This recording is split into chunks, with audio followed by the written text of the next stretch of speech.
Hello, स्वागत है इस चैनल में। आज हम लोग करेंगे गया मुंडा। CGL के लिए काम आएगा, ऑब्जेक्टिव टाइप क्वेश्चन के लिए, इसलिए हम लोग लाइन बाय लाइन देखेंगे। संघर्ष, कठोर त्याग और बलिदान के पश्चात देश स्वतंत्र हुआ। स्वतंत्रता का लाभ आज जिन व्यक्तियों तथा वर्गों द्वारा उठाया जा रहा है और जो आज भी उपेक्षित जीवन व्यतीत कर रहे हैं, उनकी कल्पना भी नहीं की जा सकती है। प्रत्येक वर्ष स्वतंत्रता दिवस और गणतंत्र दिवस पर शहीदों को हम याद करते हैं और स्वतंत्रता सेनानियों का सम्मान करते हैं। देश 15 अगस्त 1947 को स्वतंत्र हुआ तथा 26 जनवरी 1950 को हमारा देश गणतंत्र राज्य बन गया। हम लोग को सब पता है कि 15 अगस्त 47 में स्वतंत्र और 26 जनवरी 1950 को गणतंत्र। लेकिन झारखंड की जनता शोषित ही रही। यहाँ के सदान तथा जनजाति दोनों को ही उत्तर बिहारियों द्वारा शोषण किया जाता रहा था। 15 नवंबर 2000 को भगवान बिरसा की जयंती के दिन से झारखंड वासी पूर्ण स्वतंत्र हो गए।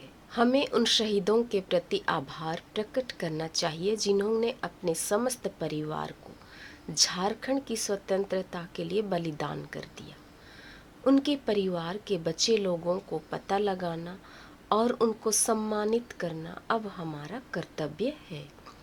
प्रत्येक वर्ष देश और विशेषकर झारखंड में बिरसा जयंती तथा शहीद दिवस पर भव्य समारोह आयोजित किए जाते हैं। सरकारी स्तर पर भी समारोह का आयोजन किया जाता है। इस अवसर पर अनेक योजनाओं एवं कार्यक्रमों की घोषणाएं भी की जाती हैं। उनके नाम पर अनेक छोटी बड़ी संस्थाएं स्थापित की जाती हैं। उनको अमर शहीद के रूप में प्रतिस्थापित कर सम्मान प्रदर्शित किया जाता है। किंतु बिरसा आंदोलन का सबसे बड़ा नायक तथा उसके परिवार के त्याग तथा बलिदान की चर्चा तक नहीं की जाती है। यह मुंडा परिवार संभवतः प्रथम आदिवासी परिवार था जिसने ब्रिटिश के विरुद्ध खुलकर बगावत की थी तथा ब्रिटिश प्रशासन को नाकों चने चबवा दिया था। इस नायक के साथ उसके एक पुत्र को फांसी पर लटका दिया गया था। उसके बड़े पुत्र को आजीवन देश निर्वासन की सजा दी गई थी।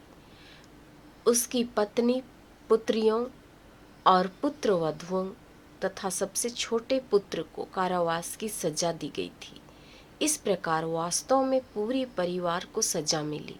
यह दुर्भाग्य है कि ऐसे महान देशभक्त परिवार को आज लोग पूर्णतः भूल गए हैं। हथियारबंद प्रतिरोध। यह महान देशभक्त था गया मुंडा। बिरसा के सेना नायक तथा देश के महान सपूत गया मुंडा का पूरा परिवार देश से विदेशियों को निकाल बाहर करने के लिए संघर्षरत रहा एवं अपने को इसमें होम कर दिया, अर्थात शहीद कर दिया। इटकेडी साइको रकब में हुए युद्ध के बाद गया मुंडा तथा बिरसाइतियों को गिरफ्तार करने के लिए खूंटी का प्रधान कांस्टेबल साइको पहुंचा। उसे वहां पता चला कि 5 जनवरी 1900 को आंदोलनकारियों की एक बैठक गया मुंडा के मकान पर होगी। प्रधान कांस्टेबल ने 2 सिपाहियों तथा 2 चौकीदारों को गया मुंडा के यहाँ भेजा। जब तक ये गया मुंडा के गांव इटकेडीह पहुँचते, इसके पूर्व भी वहाँ बैठक संपन्न हो चुकी थी। बैठक से उठकर 80 आंदोलनकारियों का दल गया मुंडा के नेतृत्व में गांव के पूर्व स्थित तजना नदी के तट पर पहुंचा। उन्हें गुप्त सूचना मिल चुकी थी कि पुलिस दल उन्हें पकड़ने के लिए गांव आ रहा है। पुलिस दल पहले इटकेडीह पहुंचा। वहां गांव की महिलाओं ने निश्चित योजना के अनुसार पुलिस वालों को सूचना दी कि सभी तजना नदी की ओर चले गए हैं। पुलिस दल नदी की ओर चल गया। पुलिस दल को तजना नदी के किनारे आते हुए देखकर गया मुंडा चिल्लाया, सामरे हिजुलिना को मार गोए कोए, सांभर हिरन आ रहे हैं, उनको मार गिराओ। सशस्त्र आंदोलनकारियों को अपनी ओर आते देख सिपाही दो दलों में विभक्त होकर भाग। जयराम नामक सिपाही तथा एक चौकीदार ने घने जंगल में छिपने की चेष्टा की, किंतु गया मुंडा के पुत्र सांभरे मुंडा ने जयराम पर तीर चला दिया। वह घायल होकर भागने लगा, किंतु एक खेत में वह गिर गया। गया मुंडा ने उसे पकड़ा और अपनी टांगी से दे मारा। बाद में उसके बेटे तथा अन्य कई आंदोलनकारियों ने भी मार मार कर वहीं उसे समाप्त कर दिया। बाकी बच निकले। घटना की सूचना मिलने के बाद बड़ी सावधानी से प्रधान कांस्टेबल घटना स्थल पर आकर सिपाही की लाश सै को ले गया और फिर लाश को चक्करदार रास्ते से रांची लाया गया। जब गया मुंडा अपने सहयोगियों के साथ घर लौटा तो गांव की महिलाओं ने उत्साहपूर्वक उसकी अगुवानी की। उनके पांव पखारे। पुरुषों ने उत्साह के वातावरण में शिकार गीत गाए। मुंह से वीर रस का गीत फूट कर निकल पड़ा। हथियार हमारे हाथों में चमचमाते हैं, ओ बिरसा हम एक पंक्ति में खड़े हैं, हमारे बाएं हाथ में धनुष है, दाएं हाथ में तीर। हथियार हमारे हाथों में चमचमाते हैं, ओ बिरसा हम एक पंक्ति में खड़े हैं, हमने कमर को पट्टे से बांध लिया है, हमारे सर पर पगड़ी है। हथियार हमारे हाथों में चमचमाते हैं, ओ बिरसा हम एक पंक्ति में खड़े हैं, हमारी बाहें आगे बढ़ गई हैं, हमारे सीने तन गए हैं।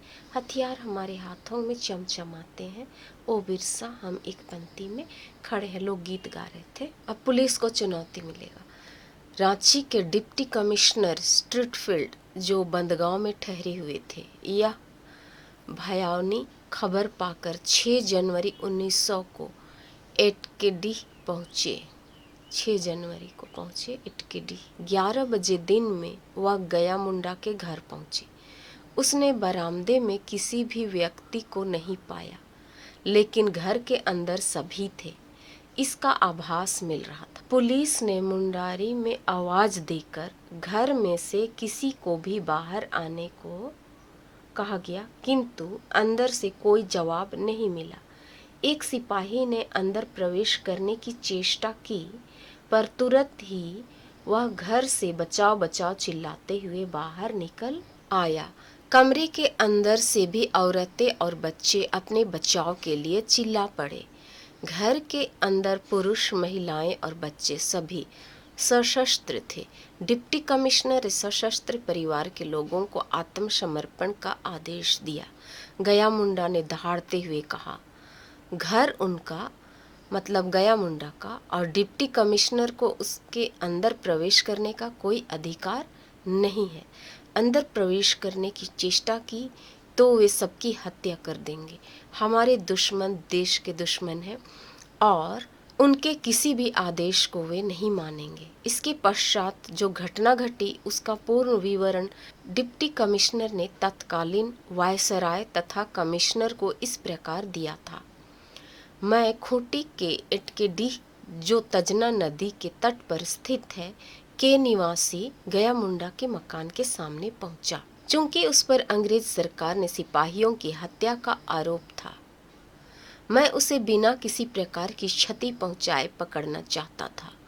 जब मैं उनके मकान के द्वार के सामने गया और उसे आग्रह पूर्वक बाहर आने को कहा तो उसने इनकार कर दिया।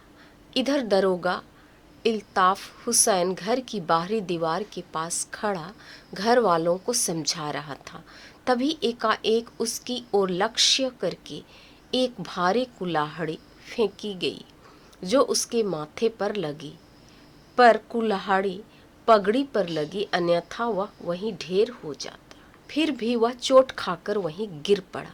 घर के भीतर के लोगों को मैंने पिस्तौल दिखाई तथा छत को लक्ष्य कर एक गोली भी चलाई, किंतु फिर भी उनमें से कोई घर से नहीं निकला। मैंने गया की बाह को लक्ष्य कर गोली चलाई पर निशाना चूक गया। घर के अंदर बिना खून खराबे प्रवेश कर पाना असंभव था। यदि पुलिस संगीने इस्तेमाल करती तो हो सकता था कि वे लोग संगीने छीन लेते तथा पुलिस वालों को वे काट डालते। मैंने गया मुंडा को पुनः चेतावनी दी कि अगर वे बाहर नहीं निकलेंगे तो उनके मकान में आग लगा दी जाएगी। मैंने उन्हें दिया सलाई भी दिखलाई, किंतु इसका भी उन पर कोई असर नहीं हुआ। मैंने दिया सलाई खोली और घर के पीछे से आग लगा दी। हवा बहुत तेज थी, मकान तेजी से जलने लगा। फलस्वरूप घर के लोग अविलंब बाहर निकल आए। गया मुंडा के हाथ लंबी लाठी थी। उसका छोटा लड़का बलुआ तथा 14 वर्ष का पोता रामू धनुष और 2 तीर लिए हुए था। 2 पुत्र वधुओं में से एक के हाथ में डॉली तथा लेम्बू के हाथों लाठी, तलवार और टांगी थी। गया मुंडा नाच रहा था तथा तलवार भांज रहा था। ऐसी स्थिति में हम उन्हें गिरफ्तार नहीं करना चाहते थे। मैंने अपनी पिस्तौल से गया मुंडा की दाहिनी बांह और कंधे को लक्ष्य कर गोली दाग दी। गोली लक्ष्य स्थल पर लगी। वह लड़खड़ाया और फिर तलवार लेकर झपट पड़ा। पुनः उसे मार डालने के लिए गोली दागी गई, किंतु वह बेकार गई। मैं उसके साथ भिड़ गया। गया मुंडा ने बाएं कंधे पर तलवार से वार किया। मुझे एक खरोंच मात्र आई। हम दोनों गुथे हुए जमीन पर आ गए। कोई औरत मुझ पर वार कर रही थी। गया मुंडा की पत्नी माकी मुझे काटना चाहती थी। वह भयानक औरत थी, टायन जैसी। इसी से दरोगा को टांगी फेंक कर मारा गया। हमें पुलिस के जवानों ने अलग किया था। औरतें अपने हथियार छीने जाने के पूर्व जमकर लड़ी थीं। कोई गंभीर रूप से घायल नहीं हुआ था। लड़ने वाली औरतों में से 2 अपने बाएं हाथ में अपने छोटे बच्चे लिए हुए थीं और दाहिने हाथ से कुल्हाड़ी भांज रही थीं। गया मुंडा तथा उसके समस्त परिवार ने जिस साहस तथा प्रबल निडरता से संघर्ष किया था, वह अपने आप में अत्यंत ही आश्चर्यजनक घटना थी। इस घटना में सर्वाधिक महत्वपूर्ण भूमिका औरतों और बच्चों की थी। गया मुंडा की इस घटना से यह भी स्पष्ट हो जाता है कि यह विद्रोह अंग्रेजों के प्रति आत्मसमर्पण नहीं करने की दृढ़ प्रतिज्ञा थी तथा उनके प्रति तीक्ष्ण घृणा की भावना थी। इस घटना से यह स्पष्ट हो गया था कि इस आक्रमण का लक्ष्य अब ईसाई मिशन नहीं रह गया था। अगर ऐसा होता तो आसपास में 200 से अधिक सशस्त्र मुंडा युवक जो अंग्रेजों तथा खूंटी थाना पर आक्रमण करने को तैयार बैठे थे, किसी मिशन केंद्र पर आक्रमण कर सकते थे। गिरफ्तारी किस प्रकार हुई उसके बारे देखेंगे। सभी गिरफ्तार कर लिए गए, लेकिन गया मुंडा का बड़ा बेटा जो घटना के समय अनुपस्थित था, पकड़ा नहीं गया। वह आंदोलन को और तीव्र करने के लिए बैठकें कर रहा था। 2 घटनाएं, जिनमें एक इटकेडीह में डिप्टी कमिश्नर से गया मुंडा की व्यक्तिगत मुठभेड़ और दूसरी साइल रकब की भीषण गोलाबारी थी, निस्संदेह आंदोलन के पीछे की निहित भावना स्पष्ट कर देती है। बिरसा मुंडा का दाहिना हाथ बोला जाए तो गया मुंडा था। काफी दिनों के बाद गया मुंडा के बड़े पुत्र डोंका मुंडा ने आत्मसमर्पण कर दिया था। उन मुंडा अभियुक्तों पर मुकदमा चलाया गया था। मई से दिसंबर 1900 तक इनके खिलाफ कोर्ट में सुनवाई चलती रही। गया मुंडा और उसके मझले पुत्र सांड्रे, गया मुंडा का मझले पुत्र सांड्रे को फांसी दी गई। 22 अक्टूबर 1901 ईस्वी को प्रातः 6 बजे फांसी दी गई। गया मुंडा और उसके मझले पुत्र सांड्रे को फांसी की सजा दी गई। इन्हें 22 अक्टूबर 1901 को प्रातः 6 बजे फांसी दी गई। इनके बड़े पुत्र डोंका मुंडा को आजीवन कारावास की सजा दी गई। गया मुंडा की पत्नी माकी को 2 वर्ष कठोर कारावास मिला। गया मुंडा की पुत्रियों तथा पुत्र वधुओं को, जो जेल में 3 महीने से अधिक का समय काट चुकी थीं, केवल 1 दिन के कठोर कारावास की सजा मिली। गया मुंडा के एक दूसरे बेटे जय मासी को दूसरे बेटे जयमासी को आजीवन देश निर्वासन का दंड मिला। एमसीक्यू में बन सकता है कि गया मुंडा के पुत्र जिसको आजीवन कारावास मिला उसका नाम क्या था? जयमासी। गया मुंडा के एक दूसरे बेटे जयमासी को आजीवन देश निर्वासन का दंड मिला। इस प्रकार गया मुंडा के पूरे परिवार को सजा मिली। नमन है ऐसे देशभक्तों को। इस तरह जो एमसीक्यू में बन सकता है उसको हम अंडरलाइन कर दिए। धन्यवाद।